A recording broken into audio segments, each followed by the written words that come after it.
इस लिख मिस्र की धरा का नाम रोशन हुआ है, उसके लिए सबसे ज्यादा साधुवाद के पात्र तो सामने विराजमान देवतुल्य यहाँ की जनता है।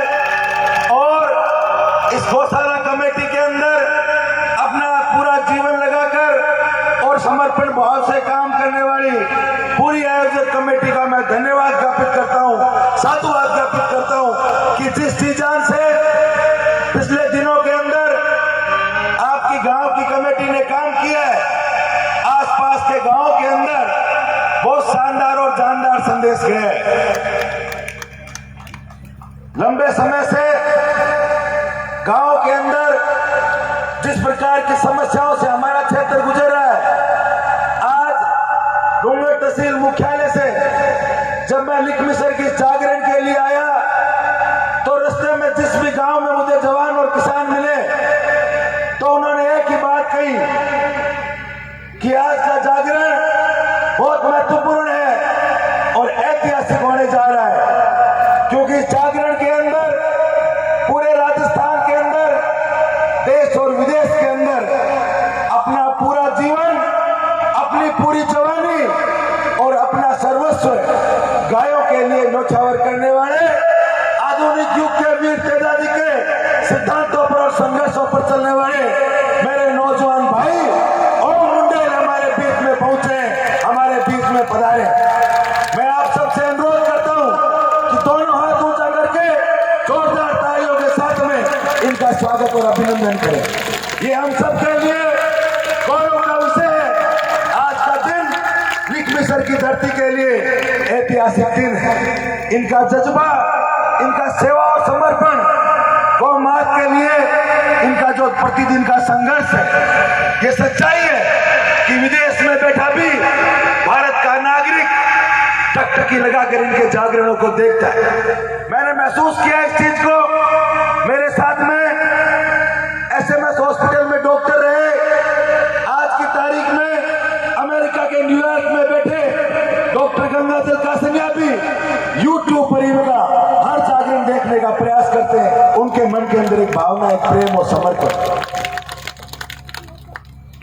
जो जीवन वीर तेजाजी महाराज ने, सत्यवादी वीर तेजाजी महाराज ने, जो आज से पूर्व गायों की रक्षा के लिए और आमजन के सम्मान और स्वाभिमान के लिए जो लड़ाई लड़ी, आज जवानों और किसानों के हक के लिए, उनके सम्मान और स्वाभिमान के लिए नौजवानों को लड़ने के वक्त आ गया है। आज जरूरत है कि किस प्रकार से आप और हम मिलकर गांव के गुआर के लिए, माताओं बहनों के सम्मान के लिए, जवान और किसान के हक के लिए लड़े। वीर तेजाजी महाराज ने जो सिद्धांत स्वाभिमान के लिए हमें बना कर दिए, उन सिद्धांतों पर हमें चलना है। आज हमें सोचना है कि किसान जो धरती माता का सीना चीरकर पूरे देश को और विश्व को अनाज देता है, वो किसान खेत में खेती करने के बावजूद बिजली विभाग के एएन और जयन के सामने साफा रखने को मजबूर है। उस बिजली विभाग को चेताने का काम भी नौजवानों को करना है, ये हमें संकल्प लेना है। वीर तेजाजी महाराज ने जो स्वाभिमान का जीवन हमें दिया है, हमें सोचने की जरूरत है कि हमें शिक्षा के क्षेत्र में आगे बढ़ना है। चाहे रीढ़ी की बात करें, बाना की बात करो, ऊपने की बात करो, कल्याण सर की बात करो, गांव गांव ढाणी ढाणी से जब तक लिख मिस्र का बेटा पढ़ लिख कर बीकानेर का कलेक्टर नहीं बनेगा, आपकी बहन बीकानेर की एसपी नहीं बनेगी, लिख मिस्र की बेटी बीकानेर की पीबीएम हॉस्पिटल की इंचार्ज नहीं बनेगी, डूंगरगढ़ की एसडीएम हमारी बहन बेटी नहीं होगी, तब तक धोती और साफे का मान सम्मान इस डूंगरगढ़ के अंदर नहीं पैदा होगा। शिक्षा के क्षेत्र के अंदर हमें आगे बढ़ने की जरूरत है। और जो माताओं बहनों का योगदान है, सुबह 5 बजे उठकर गाय भैंस से लेकर पूरे परिवार का पालन पोषण करते हैं, गाय भैंस का ध्यान रखते हैं, बच्चों का ध्यान रखते हैं, बहन बेटियों का ध्यान रखते हैं। हमें उन माताओं बहनों का सिर घरों से ऊंचा करना है कि SP, collector, deputy, high court के जज इन गांव से निकले। जब श्री डूंगरगढ़ से निकलकर बड़े अधिकारी बनेंगे, तब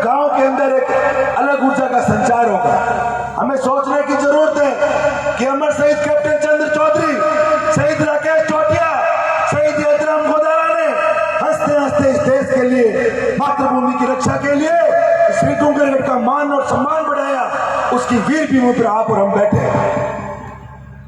आने वाले समय के अंदर नौजवानों को आगे बढ़कर सरकारी नौकरियों पर कब्जा करना है और राज को बताना है कि किसान और जवान के सम्मान और स्वाभिमान के लिए श्री डूंगरगढ़ का नौजवान एकजुट है और किसान के सम्मान के लिए चाहे सरकार किसी भी पार्टी की हो, पार्टियों को अधिकार नहीं कि किसान के सम्मान के साथ में खिलवाड़ करे। गौशाला कमेटी के प्रतिनिधि मंडल मुझे श्री डूंगरगढ़ के अंदर मिले थे और उन्होंने बताया कि किस प्रकार से गौशाला का प्रबंधन एक बहुत जिम्मेदारी का काम है। इस काम के अंदर गायों को चारे से लेकर पीने के पानी की व्यवस्था, टिन शेड की व्यवस्था, उनके लिए मेडिकल की व्यवस्था, बहुत बड़ी जिम्मेदारी गौशाला परिवार के पास में होती है। आप और हम जितना भी सहयोग करें वो सहयोग कम है। सरकारों को भी इन गौशालाओं पर ध्यान देकर इनका अनुदान बढ़ाना चाहिए। प्रतिनिधि मंडल ने जो बताया कि अनेक प्रकार की सुविधाओं की यहाँ पर जरूरत है, मैं आपको विश्वास दिलाता हूँ कि आज इस प्रांगण से आप और हम शपथ लेते हैं कि लिखमिसर की गौशाला के साथ साथ में गायों की सेवा के लिए जो हमसे बन पड़ेगा, जयपुर और दिल्ली तक जाकर जायज मांगों को पूरा करने का संकल्प हम भाई ओम जी मुंडेल के साथ में लेते हैं। इस मंच पर विराजमान इलाके के जनप्रतिनिधिगण, सम्मानित लोग जिन्होंने इस इलाके का आज भामाशाह के रूप में आगे आकर जो मान सम्मान बढ़ाया है, जो सिर गौरव से ऊंचा किए, एक बार मैं चाहता हूं कि तमाम भामाशाहों के लिए जोरदार तालियों के अभिनंदन के रूप में आप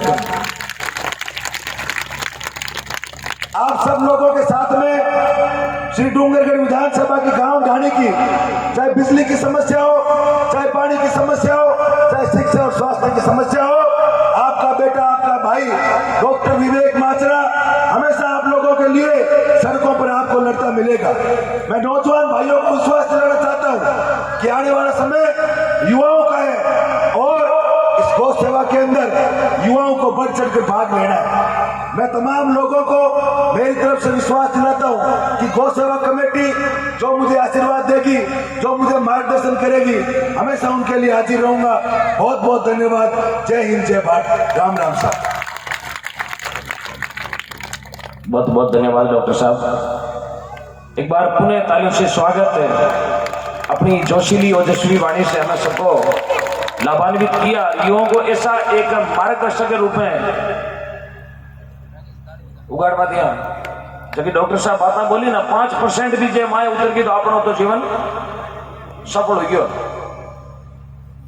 पहली प्रधान जी भी यही बात कह गया, क्योंकि जिनके कलेजे में धरती माता और गौ माता विराजमान होती है, वो हमेशा किसान की बात करेगा, वो हमेशा गौ माता की बात करेंगे, वो हमेशा अपने धरती पुत्रों की ही बात करेंगे, क्योंकि इनका जन्म भी इसी माटी में हुआ, इसलिए ये अपनी बात कर रहे हैं।